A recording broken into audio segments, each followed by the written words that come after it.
Vamos abrir as nossas Bíblias no Evangelho de Lucas. Lucas, capítulo 10.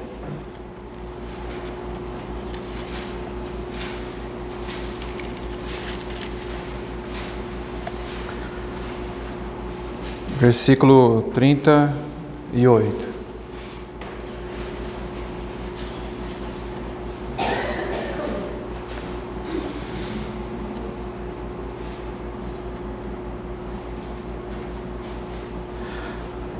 Ora, aconteceu que, indo eles, entraram em uma aldeia e uma certa mulher, por nome Marta, o recebeu em sua casa.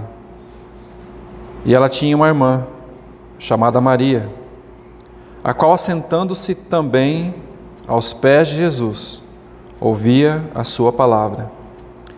Marta, porém, estava atarefada com muito serviço.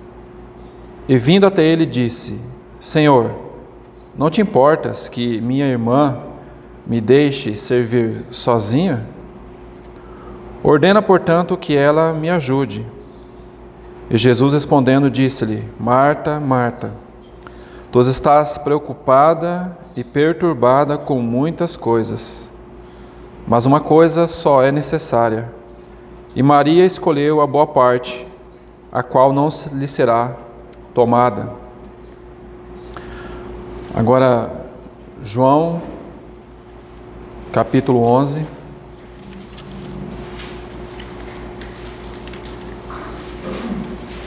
Versículo 1.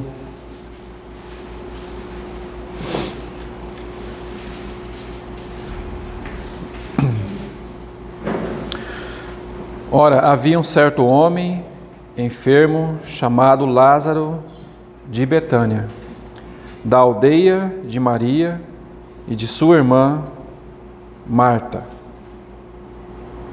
Verso 5.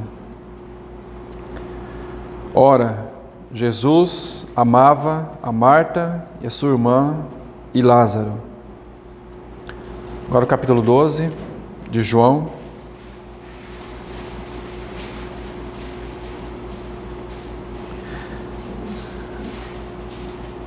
Seis dias antes da Páscoa, veio Jesus a Betânia, onde estava Lázaro, o que estivera morto, e a quem ele ressuscitara dos mortos. Fizeram-lhe ali uma ceia, e Marta servia, mas Lázaro era um dos que estavam à mesa. Então Maria, tomando uma libra de unguento, de nardo puro, caríssimo, ungiu os pés de Jesus e limpou os pés com seus cabelos, e a casa se encheu com o cheiro do unguento.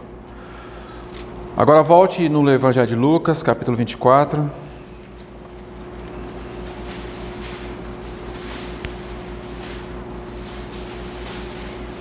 Vamos ler 2 versos desse capítulo.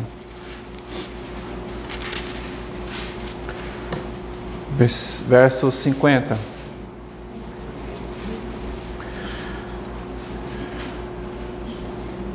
E ele levou-os para fora, até Betânia. E ele, levantando suas mãos, os abençoou. E aconteceu que, enquanto os abençoava, apartou-se deles e foi elevado ao céu. E eles o adoraram e retornaram para Jerusalém com grande júbilo.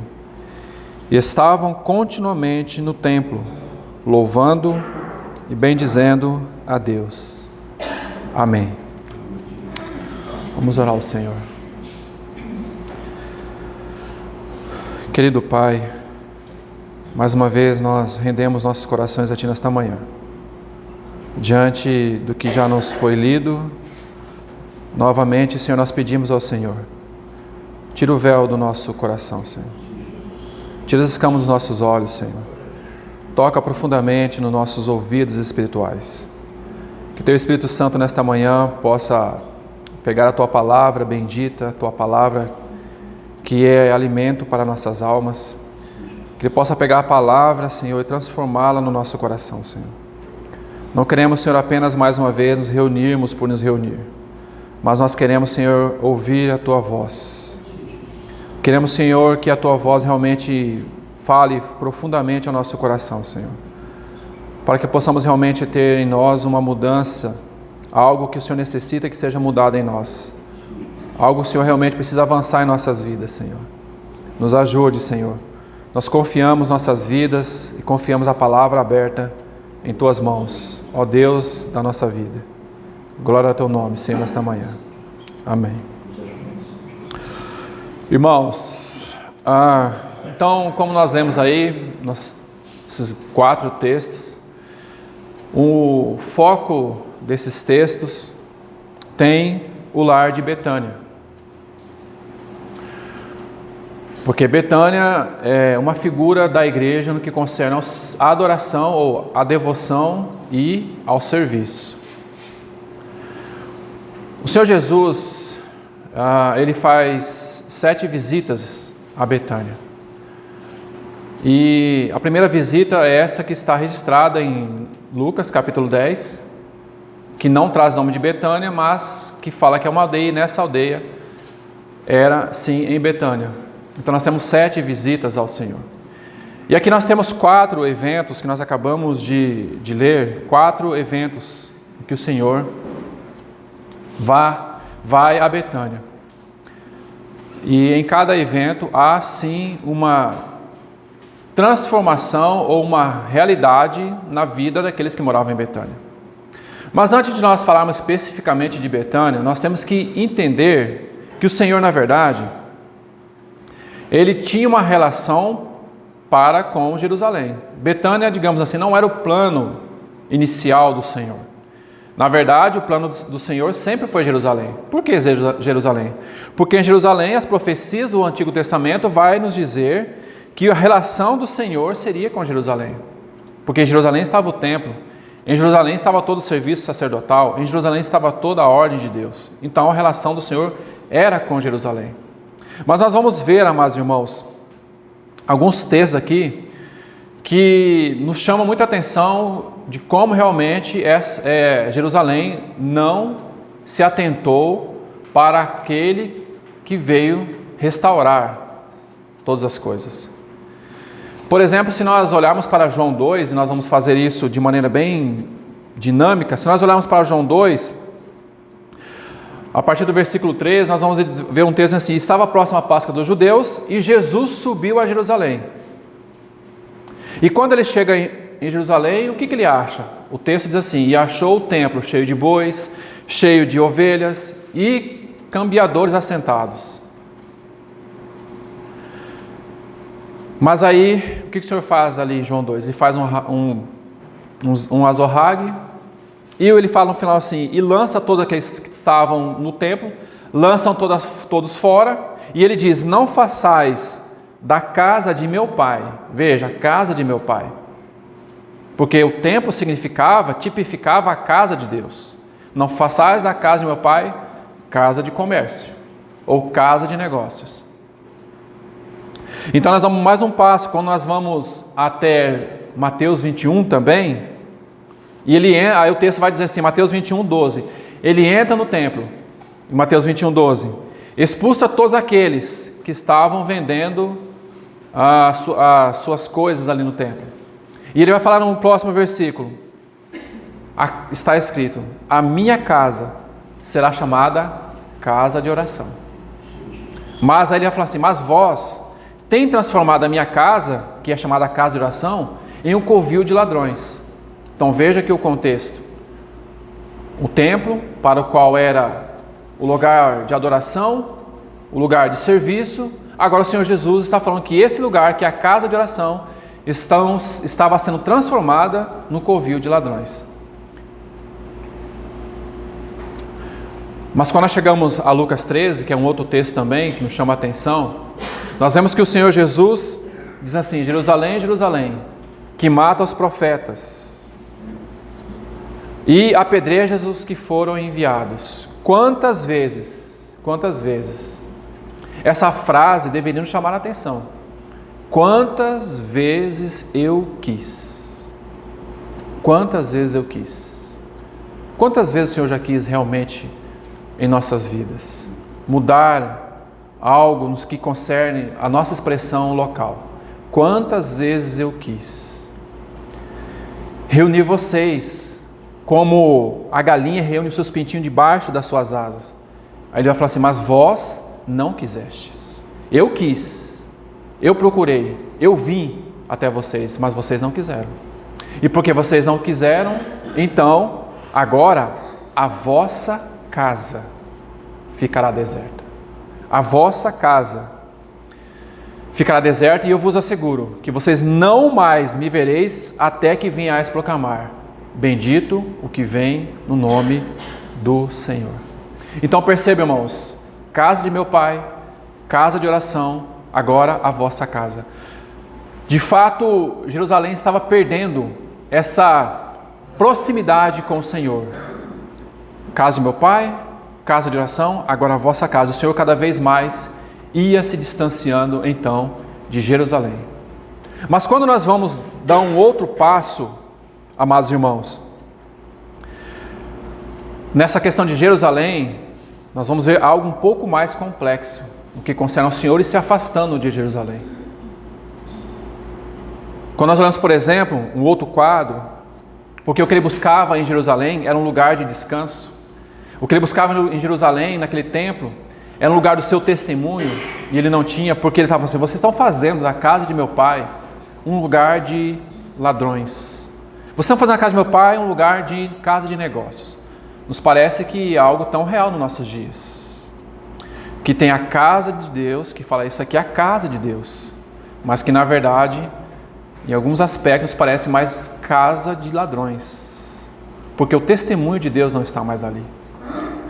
A vida já não está mais ali. Mas continua sendo dizendo que é a casa de Deus. Mas o testemunho está fora.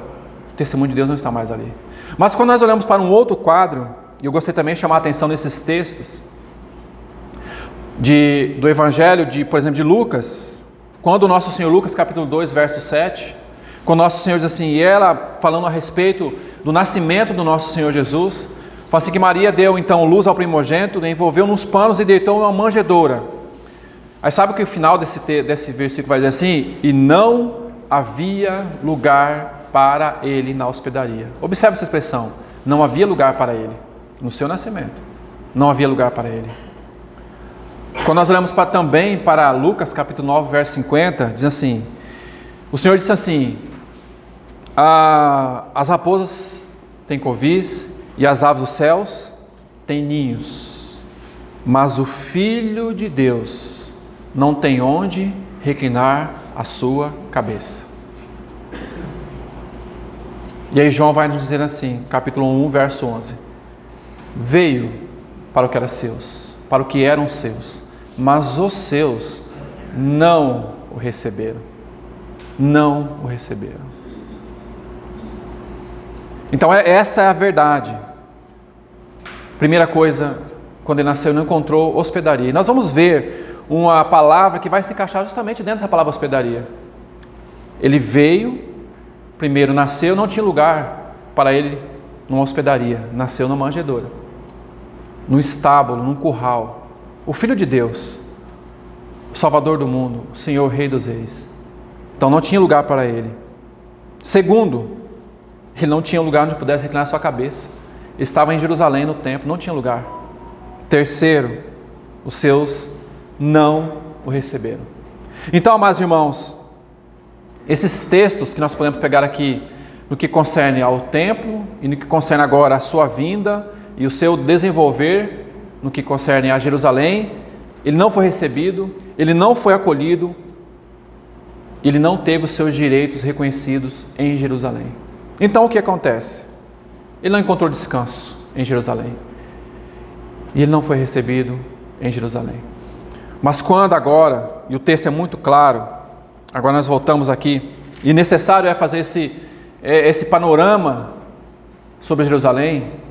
Eu quis, quantas vezes eu quis, mas vocês não quiseste. Irmãos, essa frase precisa realmente tocar nosso coração. Quantas vezes o Senhor quer realmente em nossas vidas nos levar a um estágio de maturidade espiritual, a um estágio de crescimento no que concerne a nós como seus filhos, nós como seu povo, mas muitas vezes nós não queremos. Nós não damos lugar, nós não hospedamos o Senhor no nosso coração, nós não recebemos o Senhor da maneira devida, nós não reconhecemos os seus direitos como Senhor em nossas vidas. Nós precisamos reconhecer o Senhor e os seus direitos em nossas vidas, porque na verdade o Senhor veio para eles, mas eles não o receberam. Mas quando o Senhor então ele desce e passa por essa aldeia aqui, nessa primeira visita em Lucas 10, o texto vai nos dizer aqui no versículo 38: aconteceu indo eles. Então o que nós podemos dizer aqui nessa questão de Betânia sendo um lugar de serviço, de adoração e serviço, então aqui o Senhor, nesse texto nós podemos dizer assim, agora ele vai ser reconhecido e vai ser recebido. Nesses primeiros textos aqui nós podemos ver. Então, aconteceu, no verso 38 diz, aconteceu que indo eles, entraram em uma aldeia. E nós sabemos que essa aldeia é em Betânia. E uma certa mulher, por nome Marta, agora olha essa expressão, o recebeu em sua casa. Essa palavra recebeu também significa o hospedou em sua casa. O hospedou como um convidado. O hospedou como convidado. Ela foi hospitaleira para com o nosso Senhor. Então, essa palavra recebeu aqui é o assunto desses versículos primeiro, de todos, e que faz toda a diferença aqui, receber o Senhor. Essa aldeia receber o Senhor. Interessante, irmãos, que aqui, nessa pequena aldeia, nessa casa, existiam apenas 3 pessoas. Jerusalém onde estava o templo, certamente existia muito mais do que 3 pessoas. Mas sabe o que nos vem à mente aqui agora? Aonde estiverem 2 ou 3 reunidos em meu nome,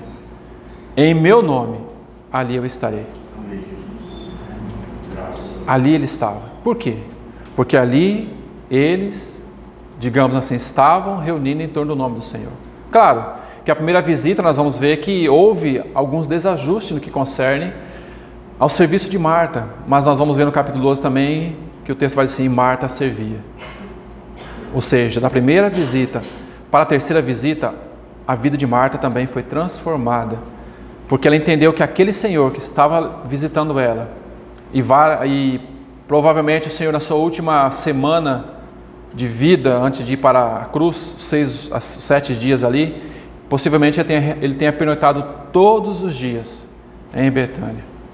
Então imagina para aquela família, para aqueles 3, todas as noites ter refeições com esse Senhor, ouvindo certamente coisas concernentes ao reino desse Senhor maravilhoso que estava naquela casa. Mas por que ele falava isso? Porque ali havia 3 pessoas que o receberam, que o hospedaram. E essa é toda a diferença. Nós precisamos aprender a receber e hospedar o Senhor em nosso coração, como sendo o Senhor de nossas vidas. E não somente levarmos o nome de que somos cristãos. Eis a grande diferença. Então, amados irmãos, Marta o recebeu o Senhor em sua casa. Antes não, veio para o que era os seus, mas os seus não o receberam. Mas Marta o recebeu. Então o que nós temos aqui, amados irmãos, é que agora sim, em Betânia ele vai ter os seus direitos reconhecidos. Em Betânia ele vai ter um lugar para reclinar a sua cabeça. Em Betânia ele vai ter agora ouvidos que ouvem o que ele fala. E assim também essa questão do receber foi algo que aconteceu na igreja primitiva no que concerne a sua palavra. Nós bem sabemos que em Atos 2,41, onde diz assim, e todos de bom grado receberam a sua palavra, e naquele dia foram acrescentado 3.000 almas. Então eles receberam a palavra de bom grado. Diferentemente dos judeus naquele tempo, eles não receberam o Senhor. E foi assim que aconteceu, ou seja, corações abertos, amados irmãos. O primeiro fato, então, que nós podemos colocar que caracteriza uma igreja bíblica é receber o Senhor. Ouvir aquilo que Ele tem para nós. E não apenas dizer, nós somos cristãos, nós estamos no caminho, mas será que de fato temos recebido o Senhor como o Senhor mesmo, para o qual Ele veio? Então, irmãos, isso significa receber o Senhor. O que significa de fato receber o Senhor? Dar a Ele um lugar de honra. Dar a Ele um lugar de adoração. Dar a Ele lugar de devoção, de contemplação. E é isso que Marta, então, e Maria, principalmente Maria, fez ao Senhor quando Ele esteve, então, aqui em Betânia. E quando nós olhamos, então, para Marta, e nós vamos fazer isso agora, nós vemos que ela recebeu o Senhor. Então, Marta recebe o Senhor. E o texto vai dizer assim no verso 39, e ela tinha uma irmã chamada Maria, e esta quedava-se ou assentava-se aos pés do Senhor e ouvia a sua palavra. Mas esse texto, verso 39, nós vamos fazer numa outra oportunidade, porque aqui nós vamos chamar agora a atenção para Marta. Maria nós vamos chamar a atenção num próximo tópico. A nossa intenção agora aqui é olhar para Marta. E nós vamos ver, amados irmãos, que o texto diz assim: Marta andava distraída com muitos serviços. Distração. Andava distraída com muitos serviços. E aproximando-se dele, disse: Senhor, não te importas que minha irmã me tenha deixado servir sozinha? Ordena, ou seja, ela dá uma ordem para o Senhor: mande, que ela venha me ajudar. Podemos pegar nessa palavra, aproximando-se dele, significa Marta se aproximou do Senhor de forma impaciente. Ela falou: Senhor, o Senhor não está vendo aqui a minha irmã? Eu estou trabalhando. Porque era normal na época do Senhor Jesus, que ao receberem visita, as mulheres iam para a cozinha fazer, digamos, um alimento. E lá estava Marta e Maria fazendo esse alimento. Mas em algum momento, então, Maria vai até os pés do Senhor e vai ouvir o Senhor. Então lá está Maria e mais os 12 discípulos, possivelmente, estavam ali na casa de Marta. Então Marta chega de uma forma impaciente diante do Senhor. Senhor, o Senhor não está vendo, né? Não te importas que a minha irmã me deixe servir sozinha? Olha essa expressão, sozinha, tipo assim, não está vendo que eu estou fazendo tudo sozinho aqui, não? O Senhor está vendo que agora eu estou cuidando sozinho dessa comunidade? Olha, tudo é eu tenho que abrir o local, eu tenho que fazer isso, eu tenho que fazer aquilo, tudo só eu sozinho aqui. Né? Está vendo só eu que estou trabalhando aqui nessa comunidade? Mas por que está trabalhando sozinho? Porque não aprendeu a desenvolver a vida de serviço do corpo. Ou seja, aproxima-se de uma forma impaciente.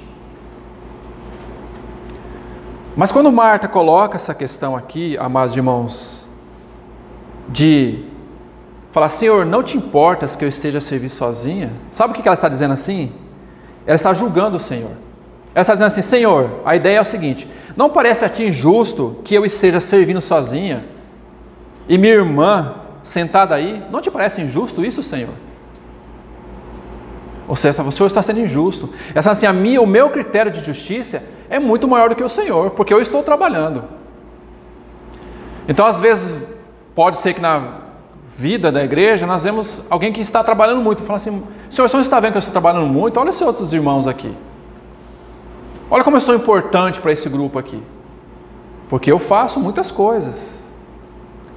O Senhor está vendo que eu trabalho muito?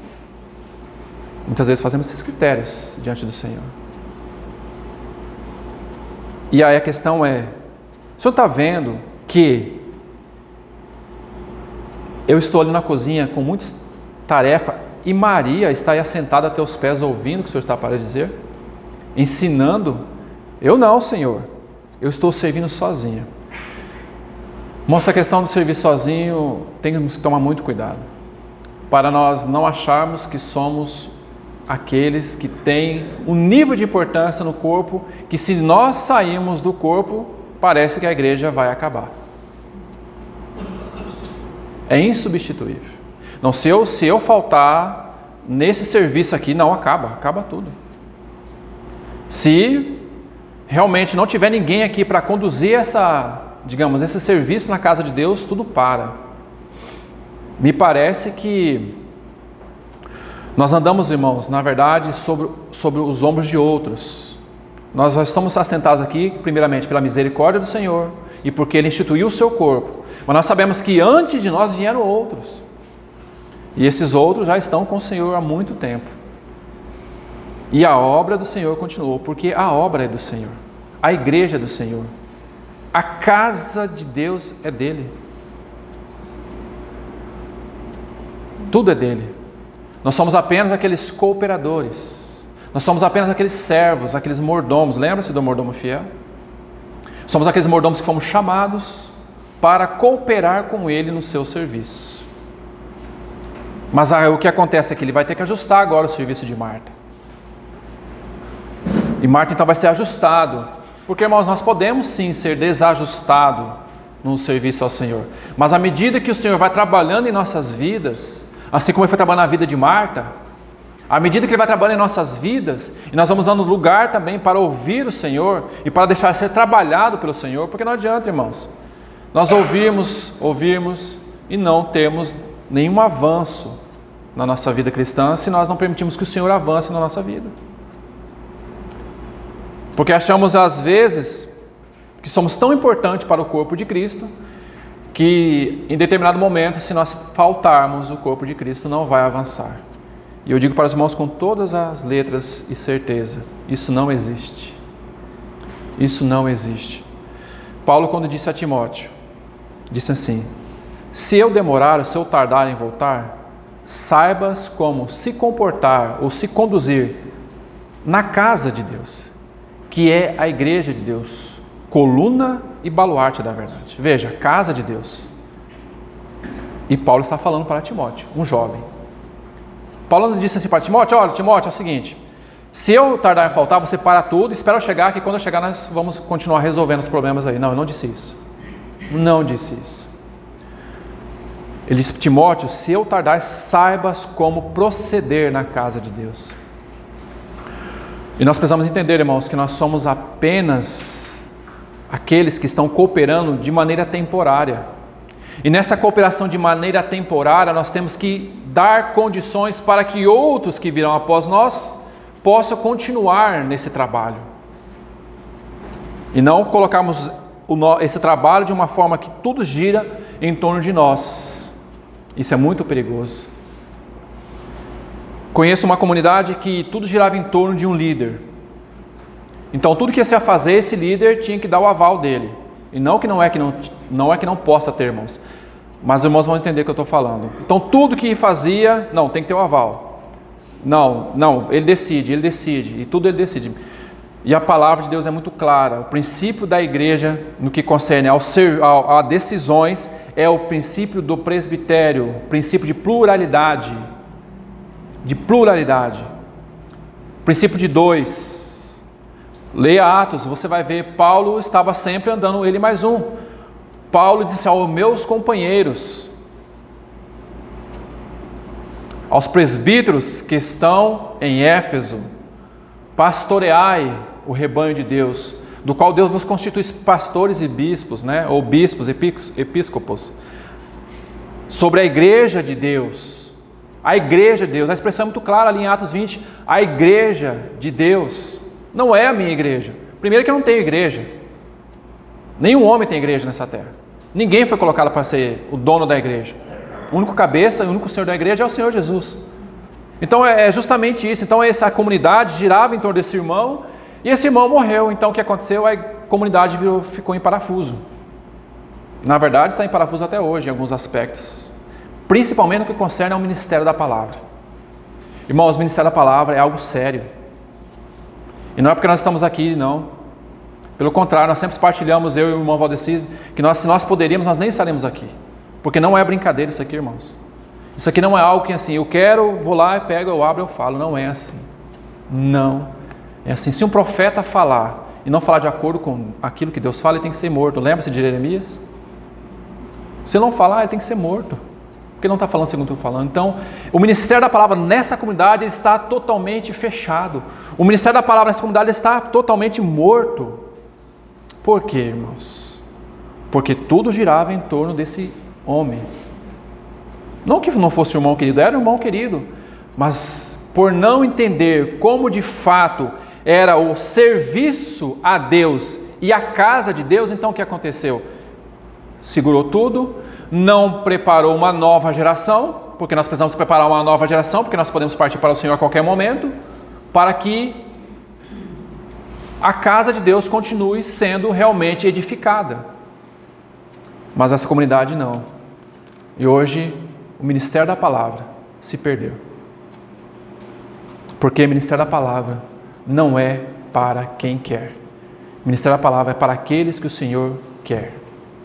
Ele quer escolher quem Ele quer escolher. E o ministério da palavra exige esforço no que concerne a disciplina, no que concerne a dedicação, no que concerne a entrega, no que concerne a devoção. E o ministério da palavra é um dos pilares da vida da igreja.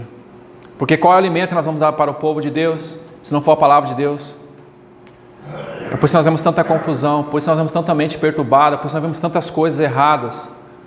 Tanto do povo de Deus indo para caminhos escuros, obtusos. Por quê? Porque o ministério da palavra está totalmente morto.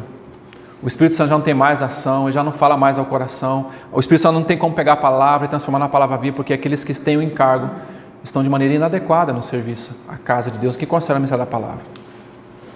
Então aqui, irmãos, estava essa questão. Senhor, não te importas que eu continue a servir sozinho? Nós temos que fazer essa pergunta sempre ao Senhor. Senhor, essa questão de servir sozinho, será que eu não estou querendo ser alguém muito importante no corpo de Cristo? Eu não quero servir sozinho.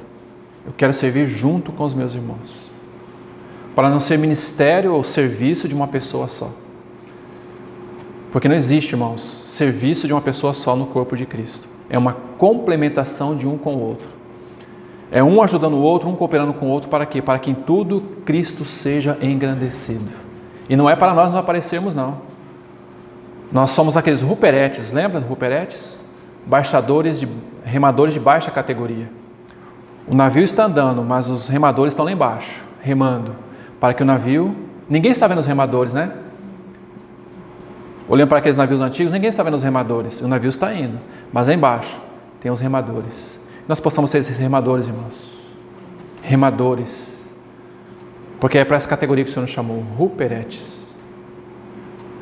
Então aqui está Marta, dizendo, Senhor, não te importas? O Senhor está jogando de maneira inadequada. O meu juízo, ele é o mais adequado aqui, porque eu estou servindo sozinho. Mas quando nós olhamos para alguns textos, nós vamos fazer isso agora. Colossenses 3:22, os irmãos quiserem abrir aí. Diz assim, Colossenses 3:22, servos, obedecei em tudo a vossos senhores, segundo a carne. Agora essa expressão, não servindo somente à vista, como para agradar aos homens, mas em singeleza de coração, temendo a Deus.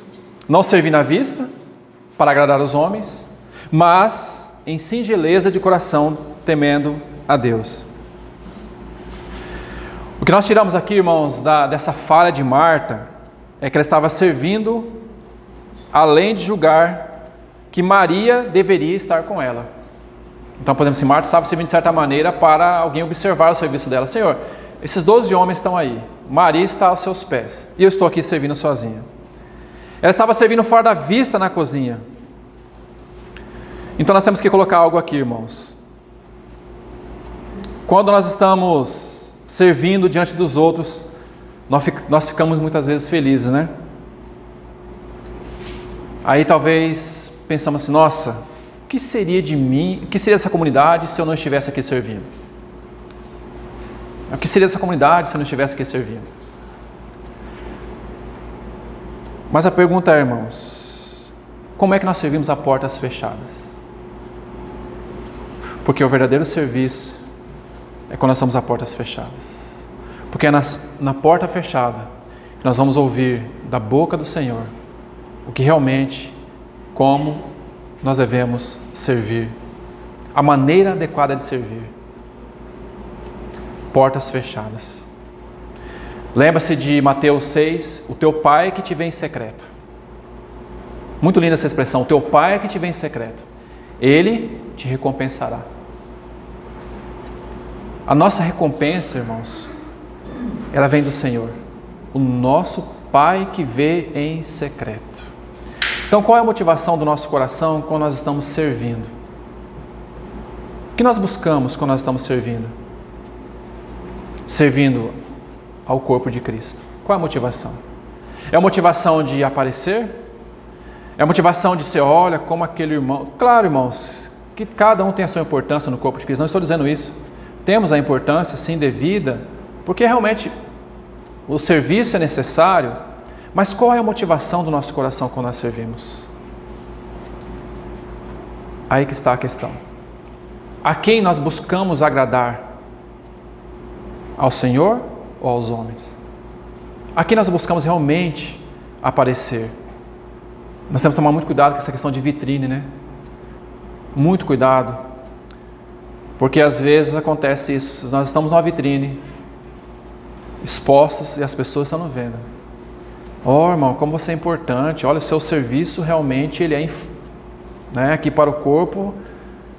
Sim, pode ser um serviço importante, irmãos, mas que a glória e a honra seja para nosso Senhor, porque será tudo para Ele. Tudo para Ele. Então, ela, digamos assim, ela deveria aprender a servir para agradar ao Senhor. Claro, ela aprendeu isso depois. Claro, mas nós estamos aqui aprendendo esse ponto com Marta. Aprender a servir para agradar ao Senhor. E novamente, irmãos, nós podemos sim ser desajustados no nosso serviço, porque o Senhor vai nos ajustar segundo Ele quer. Para agradar a Ele. Aprender a servir fora da vista. Sempre no coração, Senhor, estou servindo na medida que o Senhor me deu, para agradar a Ti. Não importa se estejam vendo, não importa se não vejam, o importante é o Senhor. Mas por que isso? Porque isso é uma figura totalmente contrária do mundo. O mundo fala assim, não, você precisa ser visto. Me perdoe com essa expressão aqui, que eu vou colocar aqui com muito respeito. Quem não é visto não é lembrado, né? Mais ou menos, o mundo usa essa expressão, se você não está sendo visto, então, digamos assim, o seu serviço é um serviço, né, qualquer. Isso no ramo, digamos, do serviço secular, para quem, por exemplo, exerce funções de gerência ou alguma função que necessita crescer no cargo, a gente sabe que existem outras pessoas que estão conosco.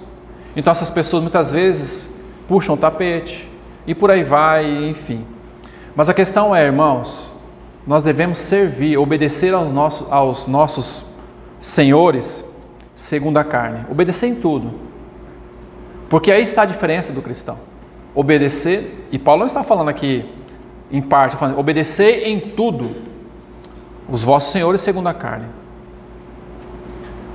Não servindo somente à vista. Então, digamos que ele está dizendo assim, olha, quando você estiver fora da vista do seu patrão, seja a mesma pessoa que você é na vista dele. Não seja um cristão à frente do patrão e depois quando está longe outro cristão. Então, por exemplo assim, o cristão, sim senhor, sim senhor, sim senhor. Nossa, mas esse patrão é muito chato mesmo, né? Esse patrão só fica pegando meu pé. E às vezes, irmãos, tem pessoas que não são cristãos do nosso lado. Então o que nós fazemos? Hipócritas. Mas você não é um cristão? Você não disse que é um cristão? Porque nós achamos assim que o nosso muito falar resolve, mas na verdade o nosso muito falar não resolve nada. O que resolve mesmo é o nosso testemunho. Não é o que falamos, fazemos aquilo que falamos. Então às vezes a nossa fala é uma e o nosso proceder é outro. Então nós temos que tomar muito cuidado no que concerne principalmente aqueles que trabalham num ambiente que tem pessoas que não são cristãs. E fala às vezes, ele diz que é um cristão. Mas o patrão sai, ele chega atrasado, ele não bate o ponto, ele falta, e faz isso, e faz isso, e faz isso. Percebe, irmãos?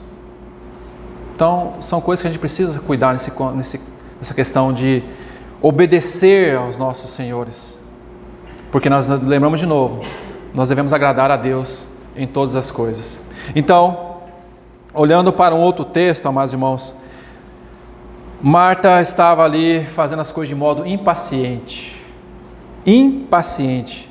Ou seja, ela não estava servindo com singeleza, com simplicidade. Ela ficou impaciente por servir sozinha. Senhor, mas não tem ninguém aqui nessa comunidade para me ajudar. Ó Senhor, não tem ninguém para me ajudar aqui a fazer isso, fazer aquilo. Botemos nossos joelhos no chão e pedimos ao Senhor. Então Ele providenciará aqueles que realmente Ele tem para o seu serviço. Então ela estava impaciente. E o que aconteceu? Ela se aproxima do Senhor e repreende o Senhor. Senhor, manda. Manda minha irmã, Senhor. O Senhor não se importa que eu esteja aqui servindo sozinha? Eu fico imaginando essa cena aqui. Senhor, o Senhor não se importa que eu estou aqui servindo sozinha? Olha Marta, olha Maria aos seus pés. Então ela dá essa ordem para o Senhor. Manda Maria vir me ajudar, Senhor. Sabe o que Paulo diz em Gálatas 1:10, irmãos? Nessa questão, diz assim: pois eu busco agora agradar a homens ou a Deus? Então, nós procuramos, quando nós estamos servindo, nós procuramos agradar a homens ou agradar a Deus? Porque muitas vezes, irmãos, no serviço cristão, nós vamos desagradar os irmãos.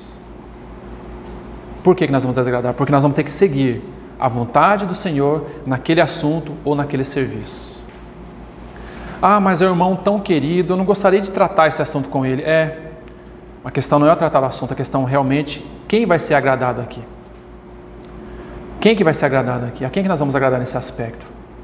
Porque se nós não tratarmos este assunto com este irmão, estou falando irmão aqui no sentido da palavra, não estou dizendo especificamente um irmão, mas se nós não tratarmos esse assunto com esse irmão, às vezes esse assunto não foi tratado, isso vai começando a crescer de forma inadequada.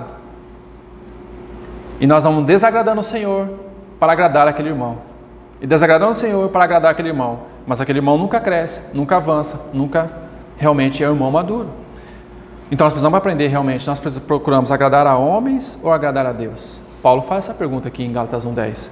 Ele continua dizendo assim: ou procuro agradar aos homens, se estivesse ainda agradando aos homens,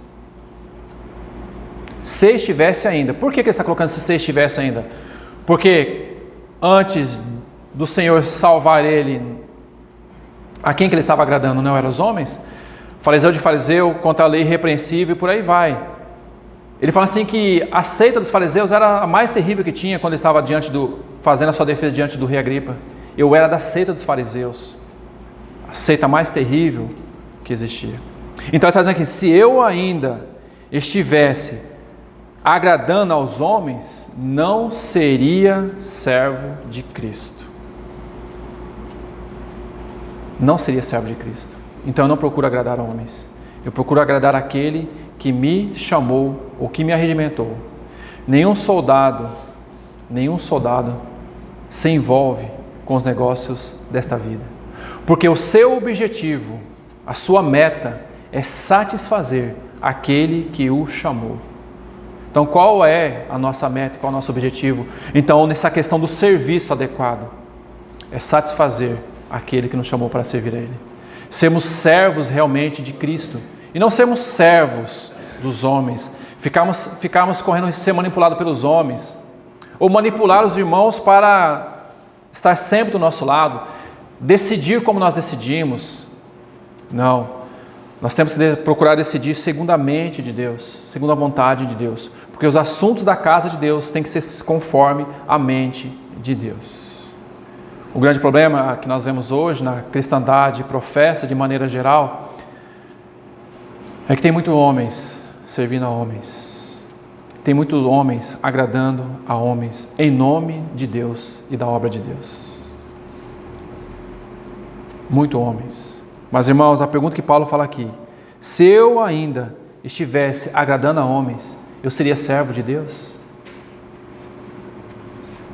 Então, primeira coisa, nós não devemos agradar homens e deixar a vontade de Deus de lado mas nós devemos sempre agradar a Deus em todas as coisas, para que Ele continue realmente sendo o Senhor de nossas vidas. A mesma coisa, irmãos, Paulo também disse em 1 Tessalonicenses 2,4. Ele diz assim: mas assim como fomos aprovados por Deus, para que o Evangelho nos fosse confiado, assim falamos, não para agradar homens. Eu vou terminar esse versículo, nós voltamos aqui, não para agradar homens, mas a Deus que prova os nossos corações. Então a questão aqui, nós falamos para agradar homens, no que concerne assim, não vou falar esse assunto, porque senão nós vamos perder o irmão vai embora. Bom, aquele jovem rico, quando teve um encontro com o Senhor, um dos evangelhos, não vou me lembrar agora de mente, mas diz assim, que o Senhor olhou para aquele jovem e o amou. O Senhor amou aquele jovem, mas como o coração daquele jovem não estava no Senhor, e estava nas suas riquezas, o Senhor disse: olha, vai, vende o que tem, tudo o que tens e segue-me. Então o texto vai dizer assim: o jovem se entristeceu. E o que ele fez? Deixou o Senhor. Irmãos, nós vamos ter que entristecer muitas vezes alguns irmãos, mas a questão é, a quem nós vamos agradar? Mas o irmão vai embora, o irmão não vai mais reunir conosco aqui, nós vamos perder o irmão.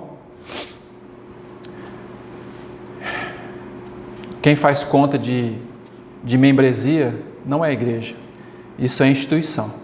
Nós não estamos aqui fazendo conta de membresia. Quantos membros nós temos? Pega lá a lista de membros. Quanto mais membros, melhor. Não, irmãos. Nós não procuramos aqui números. O Senhor não trabalha, digamos, com números. O Senhor trabalha com vidas. Com vidas. Vidas. Novamente o princípio. Onde estiverem 2 ou 3 reunidos em meu nome. A questão é, reunidos em nome de quem? Em nome de quem? Em torno de quem está reunido? Reunidos em meu nome, ali eu estarei. Por que o Senhor estava sempre em Betânia? Porque ali eles estavam reunidos no nome dEle e no entorno dEle. O Senhor Jesus era o centro da vida de Betânia, daquela casa de figos. Quando ele passa pela figueira, ele amaldiçoa aquela figueira. Indo para Betânia, quando ele volta de manhã, não tem figo naquela figueira. E a figueira é uma figura de Jerusalém, de Israel. Digamos assim, ele não encontrou algo para satisfazer o seu coração em Jerusalém, tipologicamente falando, olhando para aquela figueira. Ele não achou algo, não achou vida para satisfazer o seu coração. Mas em Betânia, que significa casa de figos, ele encontrou vidas que satisfizeram o seu coração. Ele compartilhou vida naquela família. E nós vamos ver que na vida de Lázaro, realmente, a vida de ressurreição mostra a vida do Senhor Jesus naquela casa. Por isso que o texto diz assim: e Jesus amava Marta, Maria e o seu irmão Lázaro. Ele amava aquela família. Ele amava aquela igreja. Podemos dizer sim que ali estava a igreja. Ele amava aquela comunidade. Por que ele amava? Porque ali os seus direitos eram realmente reconhecidos. Ele era honrado. Ali tinha um coração que amava ele. Ali tinha um amigo. Ali tinha um amigo. Ali tinha uma mão que servia. 3 pessoas que não o rejeitaram, mas 3 pessoas que o amaram. E quem que vai, quando ele ressuscita, quem é que vai até o túmulo, primeiramente? Maria Madalena. Maria Madalena. Porque ela procurava aquele que ela o amou. Ela queria ver aquele que ela o amou. Eu disse: eu preciso achar o meu Senhor. Onde puseste? Onde o colocaste? Então o Senhor aparece para ela e disse: Maria. Ele diz: Rabone. Porque ele tinha um coração que amava ele. Será que nós temos esse coração que ama o Senhor também? Ela tinha um coração que amava o Senhor. Nós não estamos aqui, irmãos, neste mundo para agradar homens. Ah, Senhor, ficamos em 3. Ficamos em 3, mas esses 3 amam o Senhor? Esses 3 têm dado o lugar de honra para o Senhor? Esses 3 têm realmente dado a Ele toda a preeminência que lhe é devida? Tem dado para Ele calçados para os pés cansados? Um lugar que Ele possa reclinar a cabeça? Eu fico imaginando a cena naquela casa, quando o Senhor chegava do templo. Fico imaginando Ele conversando com Lázaro. Apesar que Lázaro não falava, não se vê a voz de Lázaro aqui. Mas ali tinha um ombro amigo. Como nós precisamos de amigos no corpo de Cristo. De companheiros que nos dê o ombro para chorar. Nós não encontramos isso em Jerusalém. Vocês têm feito da minha casa um lugar de ladrões, casa de comércio. Mas em Betânia, ele tinha um ombro que ele pudesse se encostar e chorar. Nós vamos ver depois, quando Maria derrama aquele unguento no Senhor Jesus, ela está vendo a aflição da alma do nosso Senhor Jesus, antes de ir para a cruz, a angústia do nosso Senhor Jesus, coisas que seus discípulos não observaram, mas Maria viu, que ele estava sofrendo por conta daquele momento. Mas aqui, irmãos, então nós devemos procurar não agradar os homens, sabe por quê? Porque Deus prova os nossos corações. Então Deus sabe a motivação do nosso coração quando nós estamos servindo. Deus sabe a motivação do nosso coração. E nosso coração, ele está escancarado diante de Deus. Se tem algo que está escancarado diante do Senhor, é o nosso coração. Então Deus prova os nossos corações. Não vamos esquecer disso. Nós não estamos aqui para servir nenhum homem. Agradar, no sentido, agradar o homem, servir sim. Servir no sentido de serviço, ser companheiro. Mas não agradar aos homens. Porque Deus prova os nossos corações. Então, o Senhor diz assim para Marta agora. Verso 41. Marta, Marta, você está ansiosa, você está fadigada com muitas coisas. A palavra aqui significa você está distraída, você está sendo puxado em diferentes direções. Provavelmente a aflição de Marta estava estampada no seu rosto. E com que Marta se afligia? Com seus muitos afazeres da casa. Há um texto que diz assim: ela estava preocupada com os muitos pratos. Muitas vezes nós estamos também assim, ocupados com muitos pratos da vida, com os muitos serviços da nossa vida, do nosso dia a dia. E como Marta estava preocupada com muitas preocupações secundárias, ela não tinha o foco no Senhor. Então, às vezes, nós podemos estar aqui nesta manhã, ouvindo a palavra do Senhor, mas muitas vezes a nossa mente não está aqui. Nossa mente está vagando. O nosso corpo está presente, mas às vezes a mente pode estar, já foi em Austrália, já foi nos Estados Unidos, já voltou, pensando amanhã, enfim, a questão aqui é a mente focada. Aí ele vai então dizendo assim: há somente uma coisa realmente que é necessária, somente uma coisa, um ajuste, porque você está muito distraída com as coisas temporais, você está com a mente perturbada, você está com a mente ansiosa, você está com a mente afadigada, digamos assim. Você está colocando ênfase aonde não é para colocar a ênfase. Não é que não é importante o teu serviço, no caso, não é importante fazer a comida, mas o principal não é a comida nesse momento. Então, meus irmãos, uma coisa aqui importante para nós: o Senhor não depende do nosso suor para servir a Ele. O Senhor não quer o nosso suor.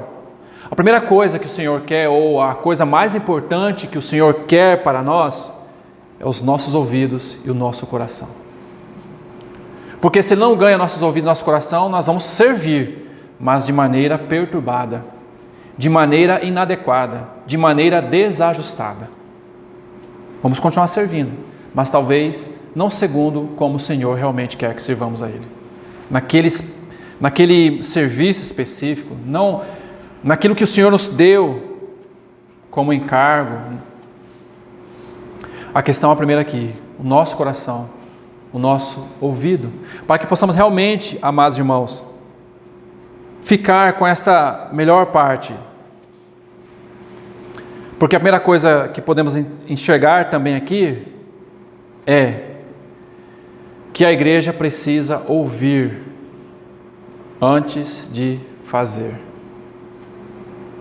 para que possamos fazer de acordo com aquilo que nós ouvimos do Senhor. Então vamos levantar. Senhor, nós queremos fazer aí uma reunião disso, porque está dando certo em alguns lugares aí, mas será que o Senhor vai aprovar isso? Então você perguntar para o Senhor, porque se nós trabalharmos, fazermos algo sem ouvir o Senhor, nós podemos estar satisfazendo os desejos da carne, muitas vezes para nos aparecer, para falar, se eu não fizer eu vou perder esse cargo aqui, se eu não fizer, né, aquele irmão vai vir, né, e se eu não tomar cuidado aqui, aí começa a competitividade. Então começa a ver quem faz melhor, né, como se a igreja fosse um local de competição. Dizem quem que é o melhor. Ou, como diz o Senhor assim, você quer ser o maior? Aquele que quer ser o maior, seja esse que serve. Esse que é o maior é o que serve. Não é o que, digamos assim, faz, mas é o que serve. Servir aos outros. Esse é o maior. Então aqui está um princípio, amados irmãos. Porque se nós não ouvimos ao Senhor e através da sua palavra nós andarmos, o nosso serviço é um serviço deficiente. É o que estava acontecendo com Marta. Ela não estava, o Senhor não reprova ela por estar cozinhando, vamos colocar aqui, porque era natural que isso acontecesse naquela época, mas o Senhor a reprova pela forma que ela estava fazendo, porque não era importante, em primeiro lugar, essa questão da comida, mas é primeiramente ouvir ali o Senhor, porque quem estava ali? O Senhor. Então tinha que parar para ouvir o Senhor. Por isso que ele vai falar assim, então Maria escolheu a melhor parte. Maria escolheu a melhor parte. Por isso, irmãos, que o Senhor disse assim, em João 6:28, que faremos para realizar as obras de Deus? Então eles fazem uma pergunta para o Senhor no plural, as obras de Deus. Então, muitas vezes nós vemos também na cristandade professa, vamos fazer as obras de Deus. Deus tem muitas obras para fazer, e vamos fazer isso e fazer aquilo, e vamos fazer isso e fazer aquilo. Então o Senhor responde para aquele povo. O Senhor responde assim, a obra de Deus, então agora Deus responde para ele no singular, a obra de Deus é esta, que criais naquele que me enviou.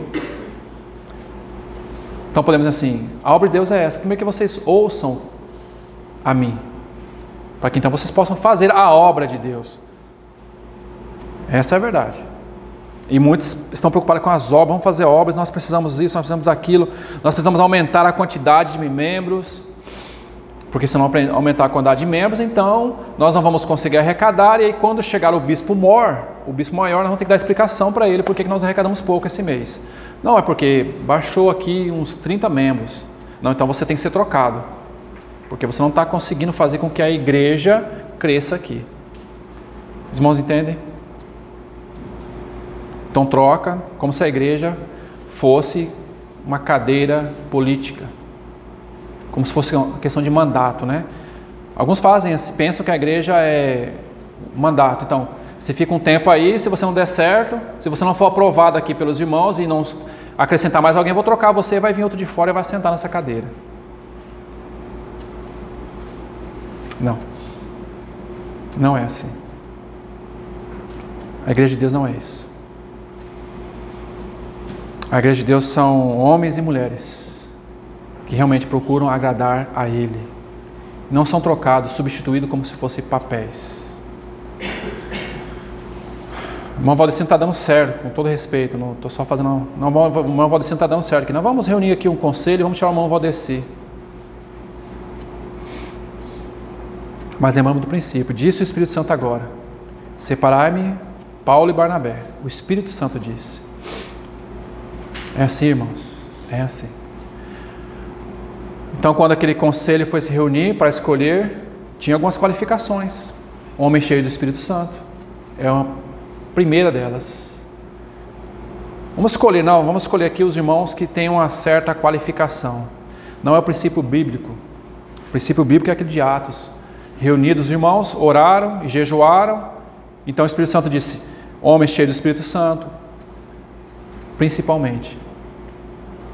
Então, essa questão de obra, temos que realmente saber, a obra de Deus está sendo feita de acordo com aquilo que eu estou ouvindo de Deus? Ou estou fazendo essas coisas de maneira impaciente, apenas para satisfazer a minha carne? Então, queridos irmãos, porque Marta estava estressada, estava ansiosa, mente perturbada, é como se o Senhor dissesse assim: o seu serviço não está me honrando, porque você está fazendo tudo isso sem estar me ouvindo. Porque, irmãos, não adianta fazer as coisas invertendo princípios espirituais. Não adianta. Não adianta fazer as coisas invertendo as ordens espirituais. Porque eu volto a falar, irmãos, a casa de Deus, a igreja de Deus é coluna e baluarte da verdade. Casa de Deus. Na casa de Deus a ordem, na casa de Deus a decência, na casa de Deus aquele que é o cabeça que diz como fazer e da maneira que fazer. Então, nós não podemos fazer nada na casa de Deus invertendo os princípios espirituais. Por que eu falei dessa comunidade, irmãos? Porque quando se inverte um princípio, é visível o reflexo, digamos assim, da inatividade no corpo de Cristo.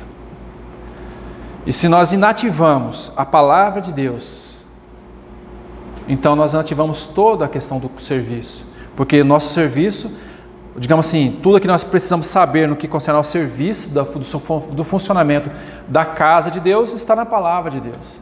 E se a palavra de Deus não está sendo ouvida, se a palavra de Deus não está sendo falada de maneira adequada, de maneira segundo os princípios de Deus, então fica totalmente infrutífero. Infrutífero. A figueira novamente, era uma figueira, mas o Senhor disse: não nascerá mais fruto de ti. Continuou sendo uma figueira, mas sem fruto. Irmãos, de que serve uma árvore para o qual ela foi destinada? A finalidade que ela foi destinada é dar fruto. Se ela não der fruto, qual o destino dela? Qual o destino dela? Ser cortada e lançada ao fogo. E fogo fala de prova. Que o Senhor nos ajude, então, nesse aspecto. Então, verso 42, nós já vamos terminando, irmãos. Mais um pouquinho de paciência, peço aos irmãos. Então, verso 42. Mas uma só coisa, ou uma só é necessária. Uma só coisa é necessária. Maria escolheu a boa parte, a qual não lhe será tomada. Então o Senhor agora toca realmente o serviço de Marta. O Senhor toca o serviço de Marta e aí ele vai para outro lado agora, ele vai para o extremo. Marta, olhe para cá.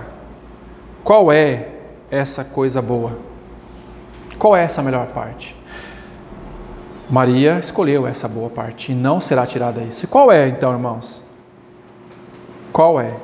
Aquilo que o Senhor disse: nem só de pão viverá o homem. Nem só de pão viverá o homem, mas de toda palavra que procede da boca de Deus. Maria escolheu a palavra. Ela escolheu ouvir as palavras de vida que saíram da boca do Senhor Jesus. Nós vamos ver depois que Maria tem uma relação íntima com os pés do Senhor Jesus. As 3 passagens nós vamos ver, os irmãos vão ver que Maria estava sempre aos pés do Senhor Jesus. Porque aos pés dava condição dela ouvir a voz do Senhor Jesus. Cantares assim, diz assim: a voz do meu amado é uma voz muito doce. Essa é a voz do nosso amado, é uma voz doce, é uma voz gentil, é uma voz que nos ensina a realmente amá-lo, é uma voz que nos ensina realmente a cada vez mais andar após Ele, é uma voz que nos cativa. Essa é a voz do nosso amado. Então Maria estava ouvindo essa voz, essa boa porção que era a palavra. Sabe um salmo que nós podemos ver na vida de Maria, colocando aqui agora? É o Salmo 27, o salmista diz assim no verso 4: uma coisa pedi ao Senhor, e a buscarei. Eu pedi, mas eu vou buscar, que eu possa morar na casa do Senhor todos os dias da minha vida. O que significa isso? Senhor, digamos assim, eu sou a tua morada. Na casa de meu pai há muitas moradas, essas muitas moradas somos nós. Casa de meu pai, muitas moradas. Então nós somos essas muitas moradas. O que o salmista está dizendo assim: eu quero, nessa muita morada que sou, estar todos os dias buscando ao Senhor, para ouvir a tua voz, ouvir essa doce voz, mas muito mais do que buscar ao Senhor todos os dias da vida. Aí o salmista continua: para contemplar a formosura do Senhor.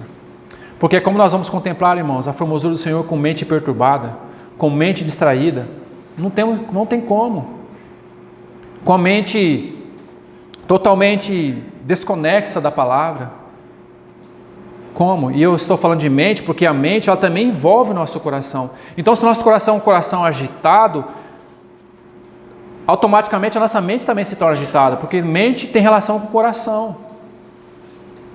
Não estou dizendo que nós não temos problemas, não estou dizendo que nós não temos ansiedades. Temos sim, claro que temos.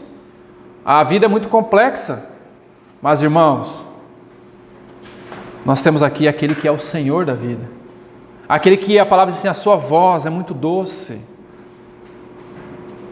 e que quer falar conosco todos os dias.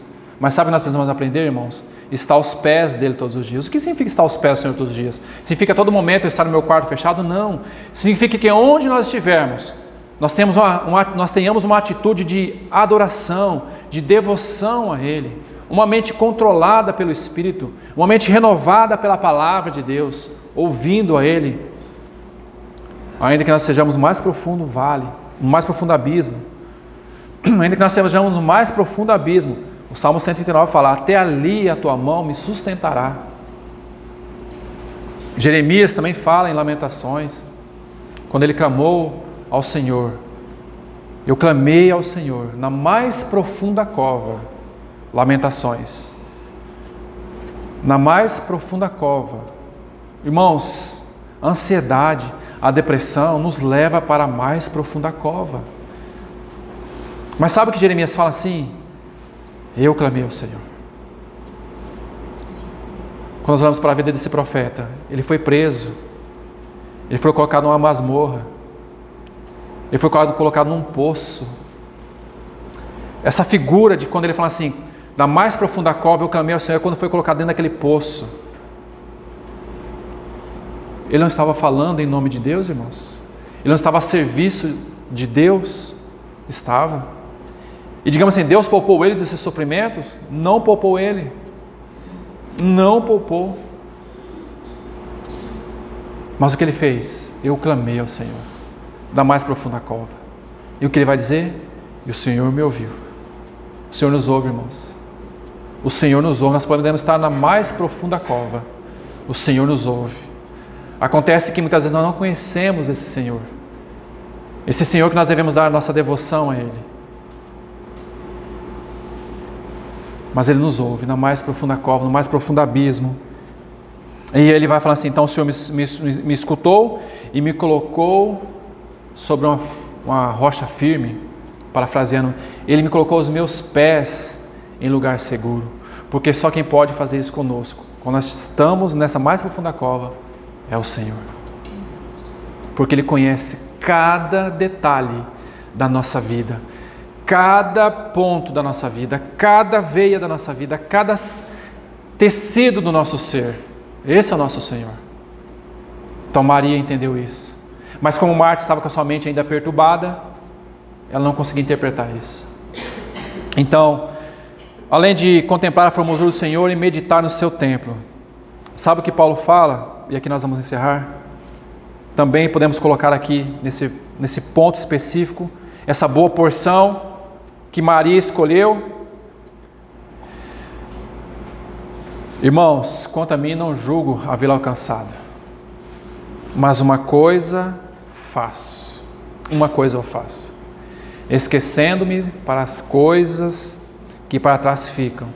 E avançando para a que estão diante de mim. Eu prossigo para o alvo. Eu prossigo para o alvo. Para o prêmio da soberana vocação de Deus em Cristo Jesus. A boa parte é essa, irmãos. A palavra do Senhor. Prosseguimos para o alvo. Estamos, digamos assim, todos os dias da nossa vida, contemplando o Senhor e meditando no seu santo templo. Podemos ir meditando nessa nova vida, nessa vida que nós seremos em breve totalmente tomados. Quando, se o Senhor nos permitir, nós vamos ver aquela cena de Betânia, quando o Senhor vai se levando para de Betânia. O texto é muito interessante. Eles estavam em Jerusalém, então o que o Senhor faz? Traz eles para Betânia, porque o Senhor virou as costas para Jerusalém. Ele virou as costas para Jerusalém. Virou as costas. Sabe o que significa, irmãos? Nem todos que me dizem Senhor, Senhor, entrará no reino dos céus. Levantou, ele virou as costas. E ele vai então agora levantando as suas mãos. É uma cena muito linda. Para meditar nessa cena. É uma cena muito linda. Então ele vai se levando aos céus e abençoando aqueles que estavam ali, porque naquele ali estavam aqueles que o amavam. Sabe que João vai falar assim: eu não vos deixarei órfãos, eu voltarei para vós outros. E é isso que o Senhor vai fazer conosco. O Senhor não vai nos deixar órfãos. Ele não vai nos deixar aqui. Ele voltará para nós. Que seja esse o desejo do nosso coração também. Que o Senhor nos ajude. Se o Senhor nos permitir, nós continuaremos na próxima parte. Obrigado, Senhor Jesus, nesta manhã, pela Tua palavra, pela Tua presença, pelo Teu grande amor para conosco. Que de fato os nossos corações possam Te contemplar. Senhor, que nós não possamos dispersar, Senhor. Ah, Senhor, que consideremos esta palavra esta manhã, Senhor. O Senhor nos ajude. Amém.